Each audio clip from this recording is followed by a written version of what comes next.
The diplomatic vessel hung in orbit above Pelara Prime, its sleek hull reflecting the amber light of the twin suns. Commander Jack Morrison stood in the observation deck, watching the planet's swirling clouds through the reinforced viewport. 3 years into deep space exploration, and humanity still managed to surprise their alien counterparts with the strangest things. Behind him, the door hissed open. Ambassador Lyria of the Velar Consortium glided into the room, her translucent skin shimmering with patterns of curiosity and confusion. The Velar were a graceful species, tall and willowy, with large eyes that shifted colors based on their emotional state. Right now, Lyria's eyes were cycling through shades of perplexed violet. "Commander Morrison," she said, her voice carrying the musical quality her people were known for, "I require clarification on a matter of considerable importance."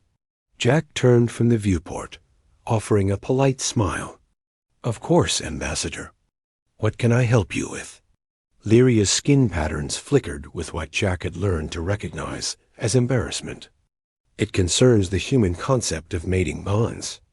Our researchers have been studying your cultural databases, and there appears to be a significant discrepancy between our understanding and your reality." Jack felt his stomach tighten. He had a feeling he knew where this was going. "What kind of discrepancy?"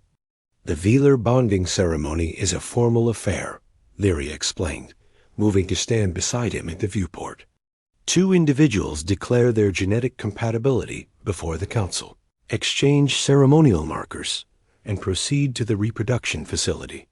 The entire process takes approximately 2 hours. We assumed human mating followed a similar protocol. And now you've discovered it doesn't?" Jack asked carefully.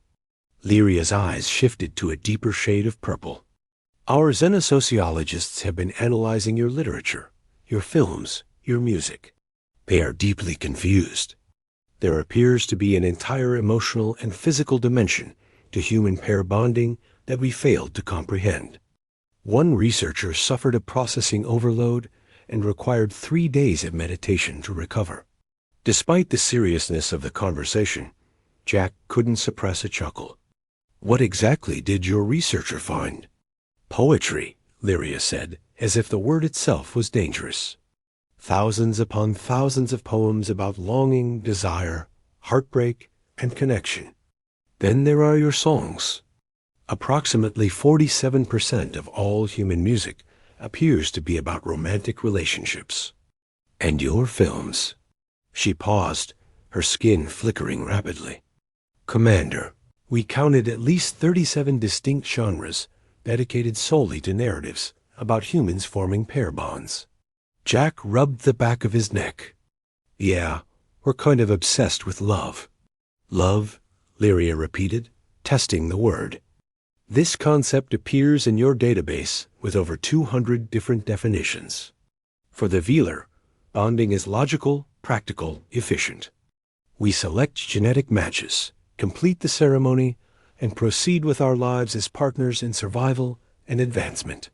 But humans," she turned to face him fully, "humans seem to experience something entirely different."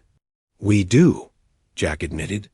"For us, mating isn't just about reproduction or partnership. It's about connection on every level. Emotional, physical, intellectual, spiritual even. We call it falling in love, and it's messy and complicated and wonderful and terrible all at once." Lyria's eyes shifted to gold, indicating intense interest. "Describe this process. How does one fall into love?" Jack thought for a moment, trying to find words that would translate across species. "It's different for everyone, but there are common elements. You meet someone, and something about them captures your attention. Maybe it's how they laugh, or the way they think about problems, or just the sound of their voice. You want to be near them, to know everything about them." "This seems inefficient," Lyria observed. "How do you determine genetic compatibility?" "We don't, not at first. That's not what drives us. We're drawn to each other by attraction, by chemistry, by something we can't always explain. Your heart beats faster when you see them. Your thoughts drift to them constantly. You feel this ache when you're apart.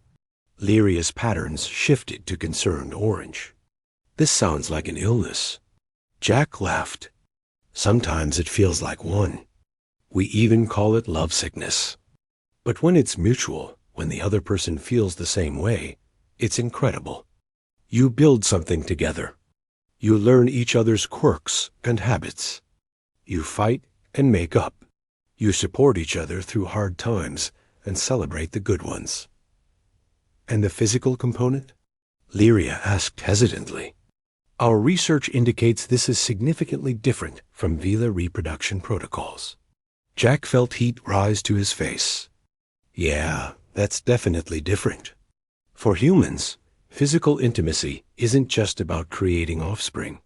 It's a way of expressing love, of connecting with your partner on the deepest level.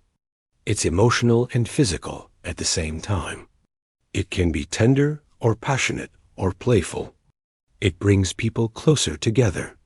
Lyria was silent for a long moment, her skin patterns cycling through colors Jack couldn't quite interpret. This explains so much about human behavior that puzzled us. Your literature, your art, your tendency toward what we considered irrational decisions. You are driven by these pair bonds in ways we never imagined. It's one of the things that makes us human, Jack said. Love shapes our lives, our choices, our understanding of ourselves. People have started wars over love, written symphonies, built monuments, sacrificed everything. It's our greatest weakness and our greatest strength. Fascinating, Lyria murmured. And terrifying. To be so vulnerable to another being, to give them such power over your emotional state. How do you function with such instability? We manage, Jack said with a shrug. Not everyone finds it, and not every relationship works out. Hearts get broken, and that's one of the worst pains humans can experience. But we keep trying, keep hoping, because when you find the right person, when you build something real with them, it makes everything worthwhile. Lyria turned back to the viewport, watching Velara Prime rotate below them. I think I am beginning to understand why the Council found human culture so disruptive. You introduce chaos into carefully ordered systems. You prioritize individual connection over collective efficiency. Guilty as charged, Jack admitted. But that chaos has its benefits. It drives us to create, to explore, to push boundaries. Every human achievement, every piece of art or music or literature, every scientific breakthrough was created by someone who loved something, or someone enough to dedicate themselves completely to it. The velar bond for life, Lyria said thoughtfully. Once we complete the ceremony, we remain partnered until death. But it is a calm partnership, based on mutual respect and shared goals. What you describe sounds exhausting. It can be, Jack agreed. But it's also exhilarating. Every day with someone you love brings something new. You grow together, change together, build a life that's more than the sum of its parts. Lyria's eyes shifted to a thoughtful silver. I wonder what it would be like to experience such intensity of feeling. The velar have evolved past such volatility, or so we believed. Perhaps we have simply evolved past passion and self. Different species, different paths, Jack said diplomatically. Neither is wrong, just different. Yet I find myself curious, Lyria admitted. Your species has only been spacefaring for a few centuries, yet you have already made remarkable progress. You face extinction events and resource scarcity with determination that baffles more advanced civilizations. I wonder if this capacity for deep emotional connection is what drives your resilience. Jack considered this? Maybe. When you have people you love, reasons to fight, to survive, to build something better, you find strength you didn't know you had.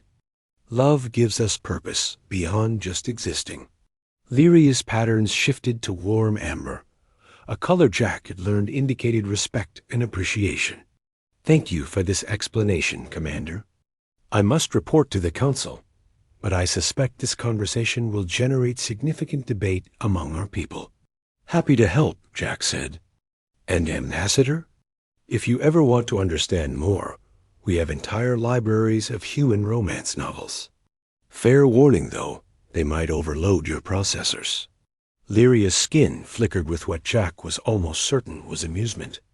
Perhaps I will start with something less intense. Do you have recommendations? Try poetry first, Jack suggested. Start with the classics. They're intense, but beautiful. They might help you understand what moves us. As Lyria departed, Jack turned back to the viewport. Somewhere down on that planet, Vila couples were going through their bonding ceremonies, efficient and practical. And somewhere back on Earth, humans were falling in love, messy and chaotic and wonderfully alive. Different species, different approaches, but all seeking connection in their own ways. The universe was vast and strange, but perhaps understanding how others loved was the first step toward understanding them completely. His communicator chimed. A message from home from Elena, his wife of 10 years, still making his heart race with a simple text. He smiled, reading her words, feeling that familiar warmth spread through his chest. Yeah, he thought. The Velar might have efficiency on their side, but humans had this, and he wouldn't trade it for anything in the galaxy.